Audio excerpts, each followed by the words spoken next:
Welcome back to my channel. Today we are home curing bacon on A Taste of Art.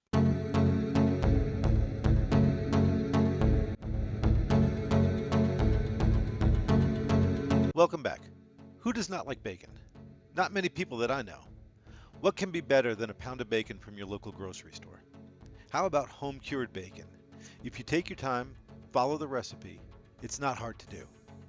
If you like what you're seeing, please be sure to like, comment, and subscribe to my channel. There are basically 9 steps to home curing bacon. First, select a pork belly. Pork belly is widely available either locally or online. I get mine from my local Costco. When selecting my pork belly, I look for one as close to 10 pounds as possible and as meaty looking as possible. Second, you're going to prep the belly for the cure. You're going to remove the belly from the cryovac, rinse it in cold water, trim any silver skin from the belly, and dry it off with some paper towels. Third, you're going to make the cure. This is a simple step, but critical to get correct.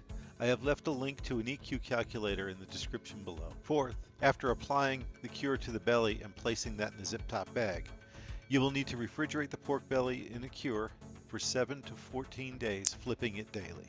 Fifth, after the belly has been in the cure for the allotted time, remove the slabs from the Ziploc bags, rinse the cure off in cold water, pat the slabs dry with paper towels, and air dry the slabs for at least 24 hours in the fridge. Sixth is smoking the slabs. I will show you how I cold smoke my bacon. Hot smoking is also an option used by many, but I prefer to cold smoke. Seventh is an important step. After you smoke your bacon, you have to wrap it tightly in plastic wrap and place it in the fridge for 3 to 5 days to let the smoke even out and mellow. The eighth step is to slice the slabs and package them for later use. The ninth and final step is to cook and eat the bacon. Now that we have the preliminary stuff out of the way, let's begin to make bacon. First, we'll take a look at the hardware you'll need. The first thing you'll need is a good, accurate scale. It should be able to display in grams and have a tar function. Next, I use a spice grinder or mortar and pestle to grind up pepper. You'll need a measuring spoon, a non-reactive bowl, 2.5-gallon zip-top bags, a sharp knife and cutting board, and finally, a strong whisk to thoroughly mix the cure. Next for the software. First, you'll need a pork belly. This is a 10-pound pork belly that I purchased from Costco. Next, you'll need black pepper, garlic powder. Do not use garlic salt in this case. Garlic salt will throw off your salt ratios. Next, we need Morton's Kosher salt, curing salt. I was able to purchase this at a local spice shop. I have also added a link to a source on Amazon in the description below the video. And finally, light brown sugar. Now to put the cure together. I'm following the EQ method with a few additions and adjustments I have made over time to make my bacon taste the way I like it. It's always fun to personalize a recipe. I would suggest the first time you make bacon, you follow the results from the EQ calculator, and then over time you can adjust the salt and sugar to your liking. Never go lower. You can also add spices as well. I will post my recipe in the description. I like my bacon with a little bit of a kick to it, so I use a lot of black pepper in mine. So first I'm going to weigh out the black pepper.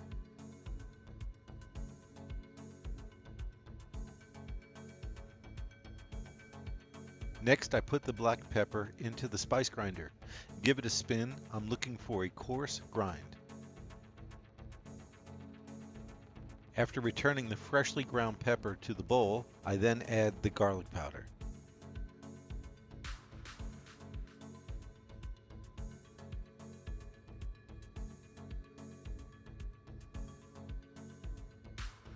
Next, I weigh out the proper amount of kosher salt. Next, I carefully weigh out the curing salt. Today's recipe called for a minuscule amount, 12 grams.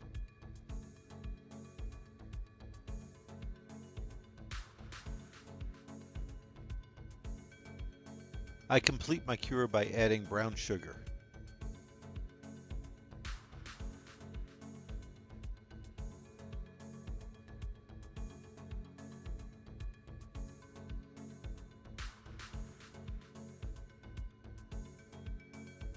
After all ingredients have been weighed and added to the bowl, I use a stiff whisk to completely and evenly combine all components of the cure.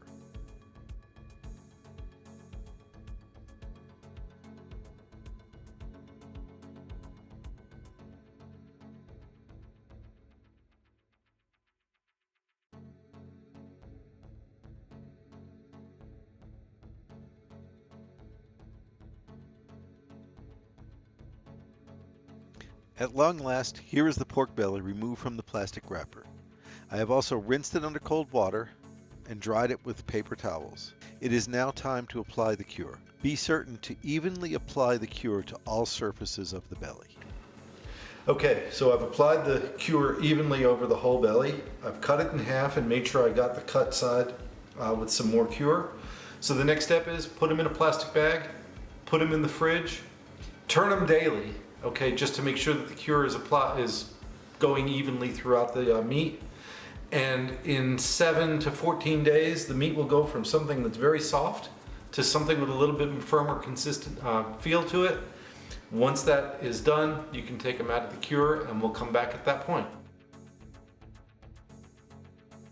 Welcome back. It's been 10 days and the bacon is done curing, and it's time to rinse it off, dry it off, and set it in the fridge overnight.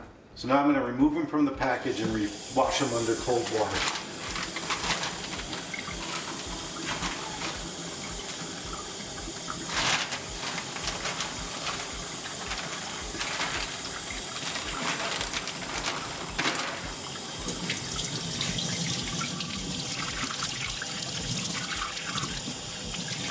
That pepper's done its job. We'll put some fresh pepper on the fork. We'll put it into the bag.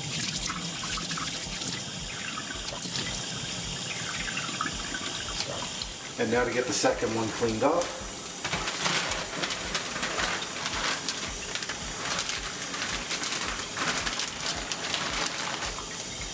The smell on this is amazing.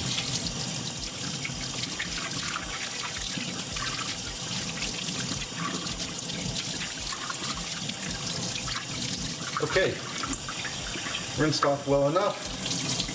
Time to get them on the rack and dry them off for overnight. Alright, so we have 2 slabs of bacon, both about 5 pounds each. We're going to dry them off with a paper towel and put them on a rack to dry overnight. So just blot them off nicely. I'm going to start putting them on the rack here. And one of these, I want to make a little special. I'm going to make some pepper bacon out of it.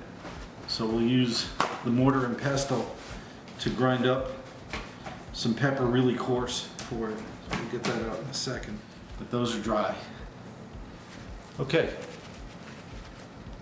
I'm going to take a 1/4 cup of whole peppercorns. You can use your favorite. These are Telecherry peppercorns. I'm going to put them in a mortar and pestle. And I'm just going to use the mortar and pestle to grind them very coarse. I don't know about you, but I like coarse ground pepper on my bacon. Alright, I think I have most of the big ones off. If not, it's good enough for what we're doing. Okay, so now we're going to take one piece of bacon. I like this one better, I think. And we're going to use the crushed pepper that we just had. And we're just going to sprinkle it over it. Press it in. Keep doing that until we have the whole thing covered in pepper. And that's it. I'm going to put these on a wire rack. I'm going to put them in the fridge overnight, and tomorrow we'll smoke them. See you tomorrow. Hi, it's been 24 hours and the bacon is out of the fridge, and if you look at it, you can see that it's definitely drier than the last time we saw it, and if you touch it, it's got a little sticky film on it called a pellicle, and it's ready for smoke. So let's take it outside. Okay, so today we're going to cold smoke the bacon, and I'm going to use an Amazing Smoker tray and some Traeger pellets, and I like apple wood with bacon. And I'm just going to start filling the tray, and then we'll light it. Stop. Okay, the tray is full, and you'll notice that I did not go over the top of any part of the center lines there. You don't want the smoke jumping over the breaks there. So I'm going to put it on something fireproof, and I'm going to get a torch, and I'm going to light it.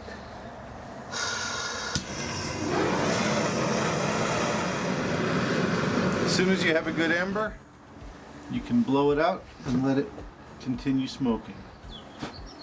and you can see it smoke. All right, we're going to use my big green egg today, but we're not doing it with anything other than the smoker tray in there. So put the tray in. I'll put down the first rack. I'll put down one piece of bacon, and then I'm going to use 3 soda cans to put a second level on here and align them with another rack, and I'll put the other bacon on top of that, and I'm going to let that go for about 6 or 8 hours until I like the way it looks. And that's it. Thank you. We'll see you when we take it out. Okay, so the bacon has been in the smoker for 6 hours. So I'm going to take them, wrap them in saran wrap, and put them in the fridge for 3 to 5 days. You want to wrap them as tight as you can to mellow that smoke into the bacon. And I do a double wrap, twist them 90 degrees. I'll do the other one. We'll put them in the fridge, and we'll come back in 3 to 5 days, and we'll start slicing. This has been in the fridge for 5 days, and I'm going to slice it up for you today. So the first thing I have to do is take the saran off. I just cut it off. And I've got a nice long slicing knife to slice this up. What I'm going to do first is cut it in half.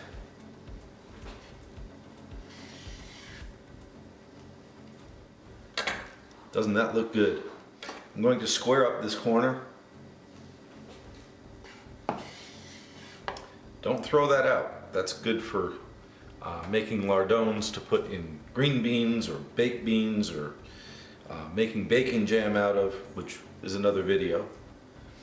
Okay, and now what I'm going to do is I'm going to just start slicing, and I'm going to package this up into 8-ounce packages.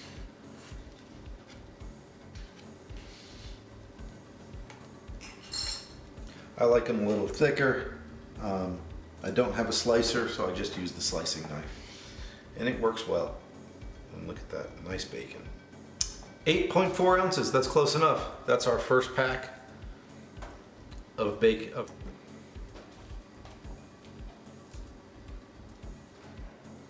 4 pounds of bacon.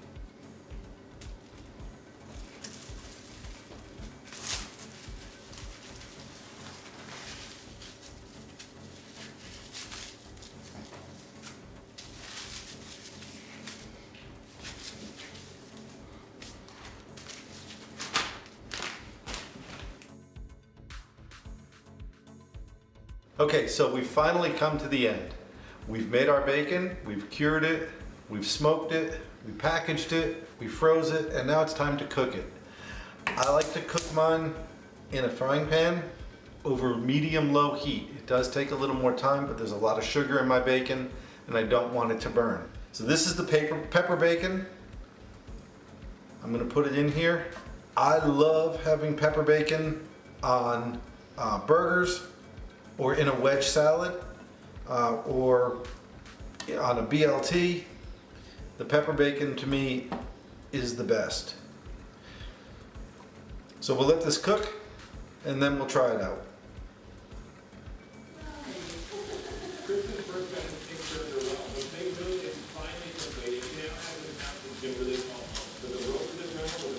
There's nothing better than the sound of bacon sizzling.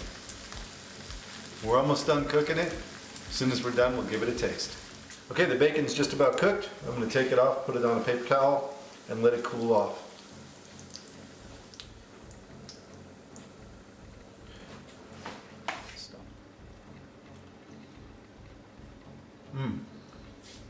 That is the best piece of meat candy I've ever had. Thank you for joining me on A Taste of Art. If you've liked this video, please be sure to like, comment, and subscribe.